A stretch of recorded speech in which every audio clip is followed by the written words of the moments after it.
Snow whispered down over the quiet town of Benton, Illinois, soft and persistent, clinging to the empty benches and the crooked roof of the old train station.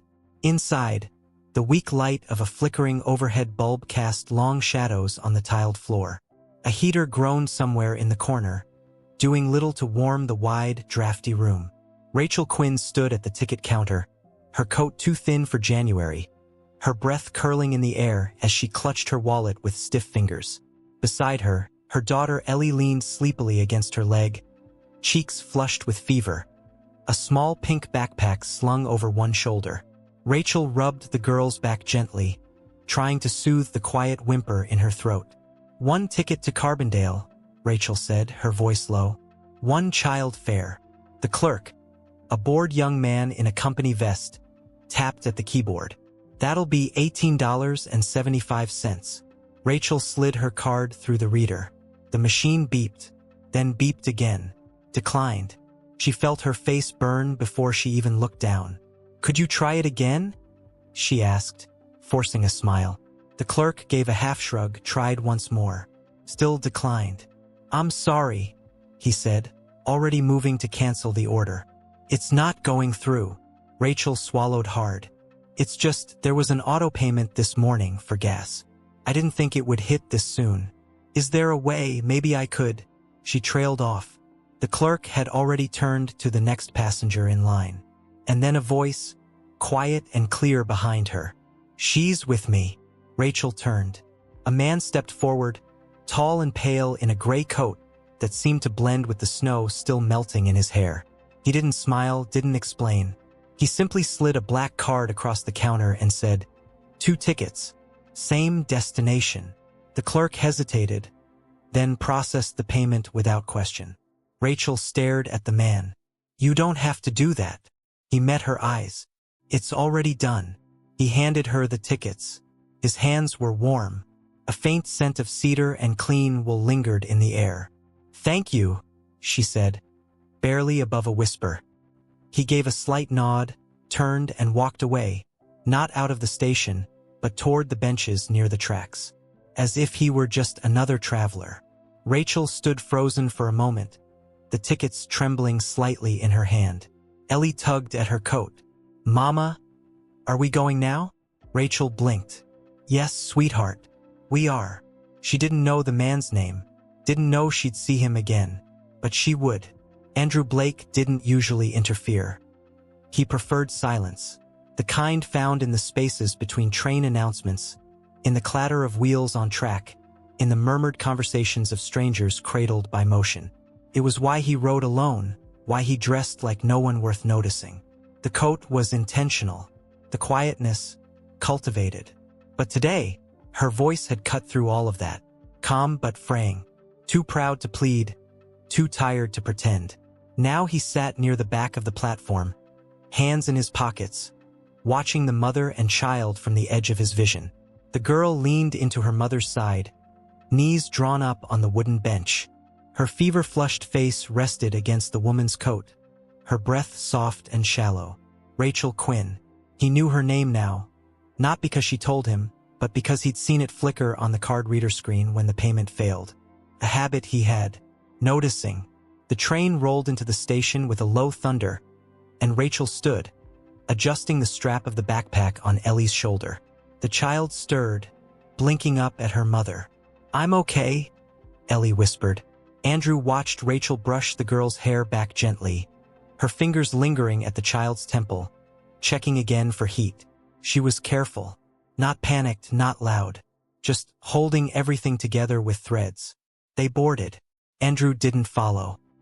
He watched until the train pulled away, its lights bleeding into the snowfall. Only then did he reach into his coat and pull out his phone. He opened the Silverline internal employee directory, typed in Rachel Quinn. There she was. Station janitorial crew. Night shift. Benton Hub. His eyes lingered on the photo, grainy, years out of date. But it was her. Then he tapped deeper into the archived records. Years ago, she'd been in the news. Not for anything she'd done wrong. Quite the opposite. Rachel Quinn, freelance journalist. A 3-part series on Riverchem's waste dumping scandal. The articles were bold, unflinching.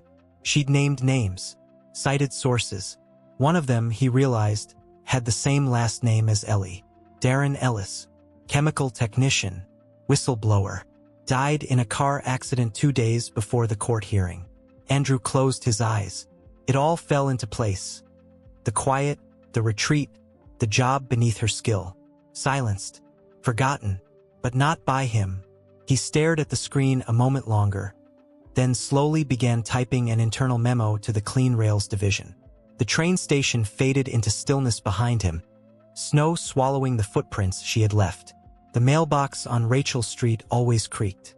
A small thing, a quiet complaint of rusted hinges, but she heard it every time, and today, the sound seemed louder, almost reluctant, as if the mailbox itself was unsure about giving her what waited inside. She reached in and pulled out a single envelope.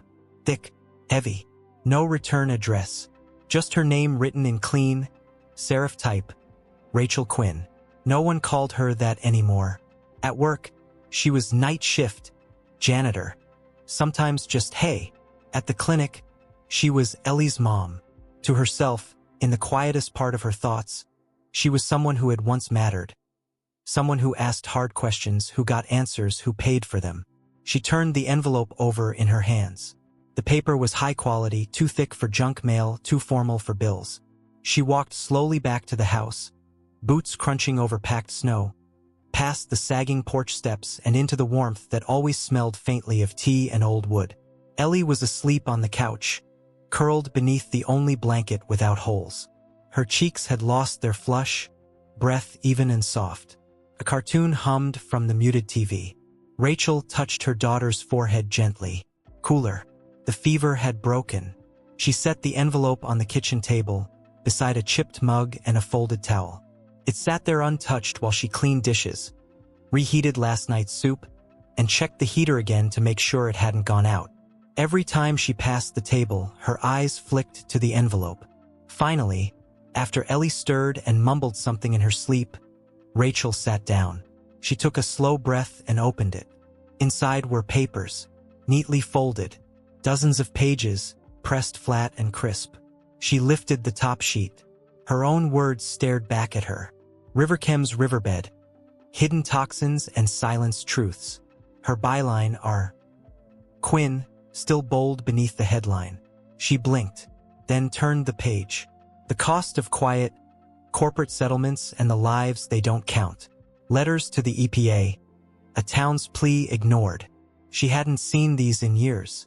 Not in full. Not since they'd been quietly buried after Riverchem's attorneys moved in. After the out-of-court settlement that made the story vanish. After Darren died. Her fingers shook slightly as she turned to the next section. A research paper. New. Academic. From the University of Illinois Environmental Science Department. The date was just 4 months ago. A full reassessment of river contamination downstream from the old Riverchem facility. The data matched hers, her original findings, her notes, even the map she'd drawn in the margins of her last draft. It validated everything. She flipped to the final pages. A letter, typed, simple. Rachel, you were right. You saved lives. It's time someone helped you be heard again. There's a position waiting for you if you want it. Director of Communications. Clean Rails for Communities Initiative. Start date, February 1st. We believe in truth. So do you. Let's begin again. A friend. Rachel stared at the paper until the lines blurred. Clean Rails. She knew the project. A new public initiative launched by Silverline Rail, the same company she now cleaned floors for at night. She'd seen the flyers posted in the station break room. Environmental transparency, community outreach, sustainability promises. PR effort, she'd assumed. Another greenwashed slogan. But this wasn't from HR. It wasn't from some recruiter. Someone had found her past. And not just found it, restored it. She reached into the envelope again and found one last slip of paper, tucked between the folds. A note, handwritten. There's a seat waiting. If you want it. No name, just the neat slope of black ink. Rachel pressed the paper flat on the table, then laid her hand gently over it. A seat. Not charity, not pity, an invitation. She thought of how she'd gotten here. Not just the years, but the silencing, the fear, the way one night can end a voice. Darren had called her from the road that day, voice rushed, hopeful. He was going to testify. She remembered how he said, "After this, maybe Ellie will grow up somewhere clean." He never made it. The coroner said his car hit black ice. No foul play. She'd stopped writing after that. Because silence, it turned out, could protect her daughter. Silence kept the roof over their heads. Silence bought rice and aspirin and bus fare to the clinic. Until now. She looked toward the couch. Ellie stirred, then turned onto her side, murmuring something about snowflakes. Rachel rose, moved quietly to the window. The train tracks shimmered faintly in the distance under the last of the snowlight.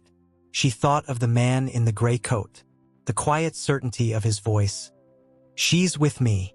He hadn't offered comfort, hadn't asked for thanks, but he had seen her. That was the part she couldn't forget. She walked back to the table and gathered the papers into a neat stack, smoothed the corners, folded the letter carefully and placed it atop the articles. The envelope was empty now, but her chest, for the first time in years, wasn't. She sat back in the chair and let her eyes close for a moment. Outside, a train horn sounded in the distance. Not loud, not urgent, just steady, just enough to remind her, some doors don't open again. Some, though, are waiting. The offer came without ceremony. Rachel didn't respond immediately. She folded the letter back into its envelope, tucked it in the drawer beside Ellie's art supplies, and let 3 days pass. She needed time not to decide but to believe it was real. On the 4th morning, she walked into the Benton station, past the mop closet where she clocked in each night, and asked to speak with the site supervisor. Her voice didn't shake. She didn't explain, just handed in her badge and thanked him. He didn't ask why. The next week moved like thawed snow, slow, tentative, messy. Rachel reported to Silverline Rail's downtown office for orientation. The building smelled of fresh paint and eucalyptus. Her new ID badge had a lanyard, not a punch clip. It was strange wearing clean clothes during daylight hours. She was briefed, toured, introduced. She met the Clean Rails team, urban planners, environmental scientists, community liaisons, people with degrees and polished shoes. No one knew what to make of her at first. This quiet woman with a child's backpack over one shoulder and a binder of old newspaper clippings in her hand. But she listened, asked precise questions, knew the river systems by name. Within days, the hesitation around her shifted into curiosity. Then came the whispering. It started small. A conversation cut short when she walked into a room. A glance exchanged over coffee cups. She caught the tail end of a comment in the hallway. "She used to clean floors here." A week later, the tabloids picked it up. From mop to media, Silverline's CEO taps unknown janitor for top role. The article was shallow, mean.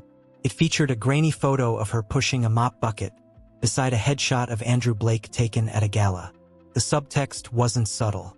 The comment section was worse. She didn't reply. She didn't even flinch. But at home, she put the article in the drawer with the letter, folded tight and hidden under Ellie's sketchbook. Andrew Blake hadn't spoken to her since that morning in Benton. She hadn't expected him to. But the moment the news broke, he called a press conference. The room was packed. Rachel stood near the edge of the podium, her back straight, hands loosely clasped in front of her. She wore a navy blouse Ellie had picked out, with a tiny stain near the hem no one but a mother would notice. Andrew stepped to the microphone, and for a long moment he didn't speak. The room hushed. "She didn't ask for this job," he began, voice measured. "She didn't apply." Murmurs. "She got this position because 4 years ago, when it would have been easier to stay quiet, she told the truth. And when that truth was buried, when she lost her voice, her work, and her future, she kept going. For her daughter, for herself." He turned slightly toward Rachel. "She didn't come looking for us. We found her. Because integrity doesn't always come with credentials. Sometimes it comes with calloused hands and quiet eyes. And when we ignore that, we lose more than just good people. We lose our compass. The silence held. Then slowly applause. Not thunderous, not showy, just steady, real.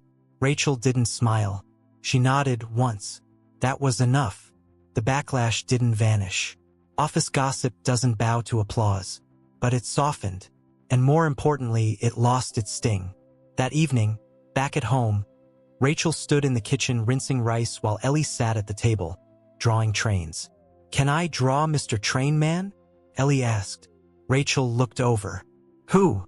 "The man from the station, who gave us the ticket." Rachel hesitated. "You can," she said finally. "But let's call him Andrew, okay?" Ellie nodded seriously and added his name in purple crayon beneath the sketch. Andro. A figure in a long coat, standing by tracks, with a little girl beside him holding a balloon. Rachel pinned it to the fridge. Later that night, she poured herself a cup of tea, stood by the window, and watched the lights of the city flicker beyond the tracks. Her phone buzzed. A new email from the Clean Rails media coordinator. Drafts to review. Schedules to confirm. Her life suddenly. A place at the table. But what stayed with her wasn't the applause. It was the moment before, when Andrew looked at her not as someone he had saved, but someone who had once saved others. That recognition. That quiet, unspoken trust. She didn't know what came next. But she knew this. She wasn't a passenger anymore. She was on the map, and the tracks stretched forward. The office door was always slightly open. It was one of the first things Rachel noticed. Andrew Blake didn't close it unless he was in a meeting, and even then, the glass pane was never covered. He moved quietly, spoke softly, and carried a small notebook in his back pocket. Not for show, but because he genuinely took notes. About people. About what they said. He didn't hover. He didn't rescue. After the press conference, there had been no shift in their dynamic. No invitation to lunch. No sudden mentorship. He simply returned to his office, reviewed proposals, and sent her a short email with a single line. "Looking forward to what you'll build." So Rachel worked. She rose early, walked Ellie to school, packed her own lunch, and commuted downtown with a second-hand laptop and a folder full of ideas. At Clean Rails, she set up shop in a corner office with one window and a broken heater. She didn't complain. She brought in a small space heater from home, a photo of Ellie drawing on the kitchen floor, and a tiny jar of river stones from her old fieldwork days, worn smooth by time and water. And then she began. She reviewed project timelines, environmental studies, local reports. She spoke with small-town advocates, with rail inspectors, with old union reps who remembered when the tracks ran hot with freight. She built a communication plan not from slogans, but from stories. At meetings, she was quiet at first, but her voice sharpened, not loud, just certain. And people listened. Not everyone liked it. One afternoon, two senior PR officers, men in identical Navy suits and condescending smiles, pulled her aside after a strategy session. "Just some advice," one said, voice low. "Maybe ease up on the transparency angle. There's a rhythm to corporate storytelling." Rachel looked at him calmly. "And when that rhythm ignores poisoned rivers and missing audits?" A pause. The other man cleared his throat. "We're just saying, don't go too fast." She nodded. "Then keep up." They didn't bring it up again, but the whispers returned. This time not about her past, but about her presence. About how quickly she was changing things. About Andrew Blake and his motives. She tried to ignore it, but one evening, as she stepped out of the elevator, she overheard two voices near the parking garage. "Blake's got a thing for underdogs," one said. "Or maybe he's got a thing for her." Rachel didn't flinch, but she stopped walking. The voices hushed as they noticed her. One man offered a tight, fake smile. The other looked away. She walked past them in silence. At home, she found Ellie at the table with scissors and construction paper. "Look," Ellie said, holding up a cutout. "It's a train. That's us inside." Rachel smiled, tired. "That's beautiful, sweetheart." Ellie leaned closer, whispered, "Did Mr. Nru make your boss mean to you?" Rachel laughed then, sudden and full. No, baby. He didn't. The next morning, she wrote a resignation letter. She didn't intend to send it.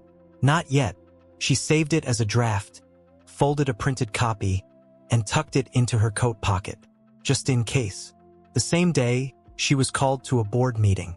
Not usual for her role, but her name was on the schedule, second item. Topic: public response and credibility. The room was wide and sterile. Long table, high-back chairs, the sound of water being poured into glasses. She entered. Saturday. Waited. Andrew Blake was already there at the head. He didn't look at her, didn't smile. The meeting began. One by one, the department heads presented slides, data, percentages. When it was Rachel's turn, she stood and walked to the projector. She didn't use slides. I have nothing to show you, she began. Only something to remind you. She reached into her bag and pulled out a laminated copy of her first Riverchem article. Held it up. This is what happens when people are told to wait, when transparency is managed, when truth is postponed until it's marketable. She let the silence stretch. I was 28 when I wrote this. My fiancé died trying to bring it to court, and I was told to move on, to let it go. She lowered the article. I didn't, and now you hired me to make sure no one else has to. Murmurs, some nods, some frowns. She sat down. No one interrupted. No one clapped. Andrew was the last to speak. He stood. She's not here because of me, he said quietly. She's here because she once told the truth and paid the price. She saved lives. I owe her the chance to keep doing that. Silence. Then, slowly, from the far end of the table, applause. Not dramatic. Just one person, then another, until it spread. Rachel didn't cry. She didn't even smile. She just looked down at her coat pocket, at the folded resignation letter she wouldn't need. Not today. Spring crept into Benton slowly, not with the usual Midwestern fanfare of storms and sudden heat, but with small signs, thawed puddles and sidewalk cracks, soft green blades pushing up along the tracks, the scent of warmed dust rising from old brick. Rachel noticed every bit of it. She took the early train most mornings now, the 6:10 from Benton to the city. Ellie still bundled in a scarf, sketchbook in hand, her feet swinging off the train bench as they rode together. It had become a kind of ritual. They'd watch the mist roll past the window, eat dry toast in napkins, and mark towns they passed on a map Ellie had taped to her backpack. On those mornings, Andrew sometimes joined them. Never announced. Never expected. Just another commuter in a soft wool coat and plain gloves, carrying a thermos and a paperback. He'd nod when he sat beside them, glance at Ellie's drawing, and offer half of his croissant without a word. Mr. Trainman, Ellie called him now, a nickname that stuck even when Rachel tried to correct it. Rachel and Andrew never talked about work during those rides. No meetings, no strategy, no crisis briefs. Just trains and toast, and the occasional child's commentary on cloud shapes. Once, when Ellie fell asleep with her head on Rachel's lap and one foot resting lightly against Andrew's knee, Rachel looked up and whispered, "You don't have to ride with us." He'd looked at the sleeping child, then at Rachel and said only, "I know." It wasn't about rescue. It was about presence. At the office, their work was steady, not flashy, not urgent. Rachel overhauled the clean rails communications from the inside out. No more corporate fluff. She built a section of the website dedicated to whistleblower stories, created anonymous feedback channels, and worked with field teams to train workers in basic environmental safety language, not as a PR stunt, but as a right. Andrew never interfered. He asked questions sometimes, offered edits with care. He didn't praise often, but when he did, it was quiet and specific. "You gave that woman in Springfield her name back," he told her once, after she published a piece restoring credit to a retired inspector whose reports had been ignored for years. Rachel carried those words longer than she expected. Still, rumors clung to them. Photos of the two of them boarding the same train circulated briefly online, accompanied by captions like, "CEO's favorite?" and "Romance on the rails?" Rachel ignored them. Andrew didn't address them. They kept working. At home, Ellie's world expanded. Her drawings covered the refrigerator, trains, maps, and little families holding hands. One day she came home from school with a poem scrawled in large block letters. My mom makes the world less dirty, and Mr. Trainman brings clean tracks. We ride together, in the morning and come home, safe. Rachel read it 3 times before taping it to her bedroom wall. One evening, she came home late, shoes wet from rain, coat heavy with April wind. Ellie was already asleep, curled in her usual nest of blankets and stuffed animals.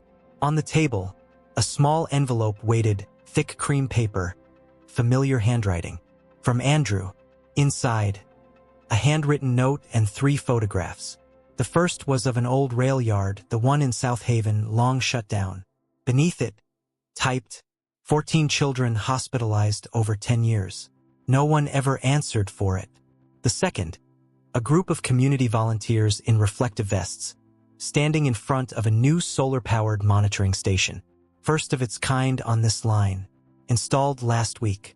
The third, a scan of Ellie's train poem, printed on a clean rails flyer.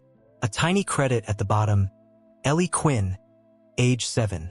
On the back of the note, Andrew had written, there are many kinds of healing. Some begin with tracks. Others just need the right passengers. Rachel stood at the table for a long time. Then she folded the photos carefully, tucked them into the drawer where she kept the first envelope, the job offer, the validation, the turning point. She added the poem. That night, she lay awake longer than usual. Not restless, not afraid, just still. She thought of all the versions of herself that had existed since Darren died.